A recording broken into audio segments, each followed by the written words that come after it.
Assalamualaikum warahmatullahi wabarakatuh. Brother and sister, hashtag kita hashtag cara jaga kereta. Ya, sekarang contoh. Jadi ini kita ada contoh apa itu pipe air untuk water pump. Okey, so ni pipe air untuk water pump, dipanggil pipe besi ataupun pipe water pump. Tapi yang ni dipanggil pipe bypass. Yang ni model Campro. Okey, tak kisahlah mu Campro ke mana ke, yang jenis ada bypass, pastinya ada satu pipe besi macam ni. Satu kat depan dekat blok dekat blok pula dah, dekat head.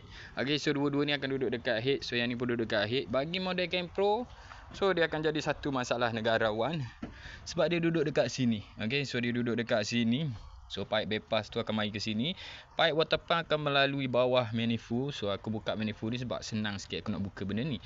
Kalau tak buka benda ni, tak payah buka manifold pun tak apa, kau orang boleh tukar je apa ni pipe water pump tu. Cuma dia gitulah, dia gitulah. Okey, dia tak ada lah susah mana, dia cuma gitu je lah, gitu je. Okey, so jangan risau, jangan bimbang. Ini adalah benda biasa sebab dia akan mengalami karat disebabkan tiadanya penggunaan coolant. So dia akan mengakibatkan karat. So karat ni akan membuatkan ini berlubang-lubang, nampak tu. So dia akan berlubang-lubang. So dia akan meninggalkan kesan-kesan karat. So satu lagi untuk bahagian depan dia kat sini. Okey, yang kat sini pun biasa-biasanya akan mengalami kerosakan. Itu pun perkara biasa untuk kategori sistem air. Okey. Kalau orang rasa tak ambil sakit kepala nak tukar pipe besi ni, kan?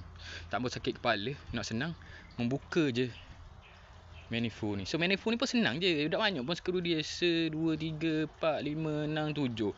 2 hak jenis ada start. Okey, lain skru biasa 10, ni 12, ni 12. Okey. 10 dengan 12. Oh, spanner pun tak banyak mana mu nak pakai, sikit je. Okey, selain tu ni dipanggil temperature switch ataupun auto fan switch. Okey, dia sekaligus je duduk sini. Kalau in case emergency, kipas mu tak hidup, kan? Relay okey.